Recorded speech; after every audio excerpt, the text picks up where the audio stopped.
Hello everybody and welcome to my second color computer hardware spotlight. Today we're looking at a Coco 1. I call these the center labels because, well, you see the Radio Shack label? It's in the center of the keyboard or above the keyboard. The earlier models had them to the side, but we'll get into those a little bit later. This is how originally this unit came in with the Chiclet keyboard. I have since swapped the keyboard out with a Coco 3 keyboard that seems to work properly with this unit.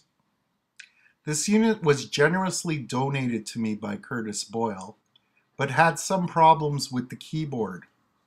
We have swapped out 3 keyboards and finally settled on a Coco 3 keyboard. When you open up these units, you'll notice that Tandy took a little bit of time and effort and thought into how they packaged their units. You can see that the books all had their own separate slots. There was a few other pamphlet type booklets in here too, and you open it up and you can see that the Coco itself is all snug. Now you might be wondering what these compartments are on top for. Well, once we put the books back in, you'll see that we can store the joysticks and up to 4 cartridges in these little compartments. I am not sure if the joysticks were actually shipped with the unit, but you can see that once you package everything up, it will all nicely tidy fit in the closet. Actually, this is rather an ingenious design.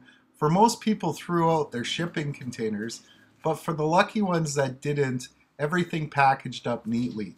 My hat's off to the designers of these boxes. As you can see that this is a Canadian unit, for the word color is spelt the Canadian way.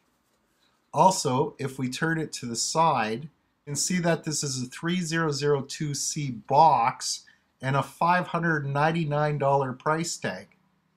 If we turn it over the actual unit, we see that this is a catalog number 3002A, and so I don't believe that this is the actual original box with this unit, although it could be.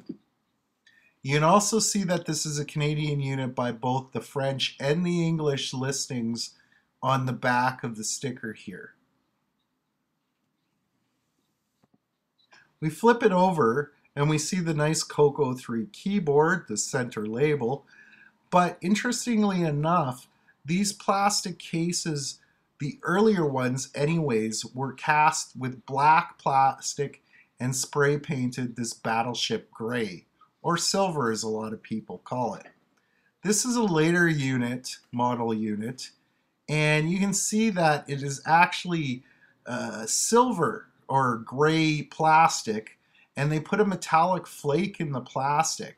Now they still painted over the battleship gray with this, and you can see that there are some interior markings. I'm not sure if these markings are from the factory, but factory markings are known to be inside the lids. This particular unit had an F-series motherboard.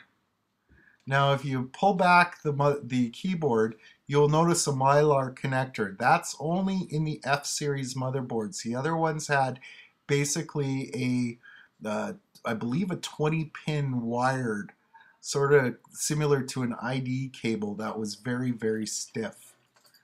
You can also tell that this has been heavily modded. They had a speaker hole here at one time, and a couple of things were mounted and glued, and we had a switch underneath there. Now I'm not sure what those were for. Also, you will see that this particular chip here has been risen, and I do believe that the other chip here is the culprit for the actual keyboard signal loss. Now the chip at the U10 is a 74L51, hopefully I'm saying that right, And the other chip that's been modded here and high-rised way up above the motherboard so they could add stuff to it was the chip over here at U8, which is the 7402N chip. Now I could look those up and see what they are because I can't remember off the top of my head, but you get the general idea. This has also got 64K of RAM, and the reason I can tell correctly is because the jumpers are set for 64K. Now here you see U10 a little bit better, and you see the 6809 processor, which is socketed. These two are the ROM chips, the extended color ROM. Now going over here, you actually see the RAM, which is all socketed too, and you see the jumpers are set for 64K. There's a jumper here on this one side, and a jumper on the other side.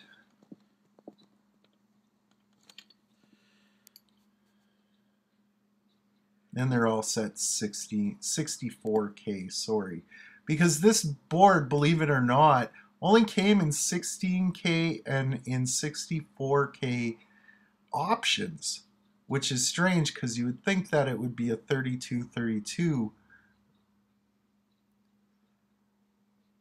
So here we have some more of the motherboard itself. Those are the PIA chips. They've been both replaced by Curtis himself, so we know that those aren't the culprits. This odd resistor contraption here I've seen on all the F-Series motherboards. I'm not sure exactly what that was or what that did, but they seem to be prevalent in most of them. Anyways, we'll put this back together, and then we'll do a quick keyboard test on it to show that the keys are all working. Now this unit still has some problems. I tried loading up OS 9 level 1 on this machine earlier, and it froze at the time screen. Now I'm not sure if there's some bad RAM chips in it or what, but further diagnostics of this machine is needed. I don't have a diagnostic cartridge yet, but I hope to get one soon so I can at least run those diagnostics that are included on that cartridge for the machine. Here you can see the extended color basic 1.0, so it's the older ROMs, and we're just typing out, making sure all the letters work. Now we could get into lowercase, which is the reverse lettering, but I couldn't figure out how to get back out of it. I'm not sure if that's one of the function errors on it or it's just me and my lack of memory, because it has been a very long time since I've actually worked with these machines to a great deal of knowledge. Yes, I'll admit it. I can tell you this unit, other than a few quirks, is almost fully functional. The keyboard works, the cartridge port works. In fact, I did the Tandy Color Computer Games moment for both Puyan Extended and the Dallas Quest on this machine. So until I get a diagnostic cartridge in to actually test the RAM, this machine will probably be sitting in its box unused. So this has been another Tandy Color Computer Hardware Spotlight, and I hope you enjoyed this video. And until next time, have a good day.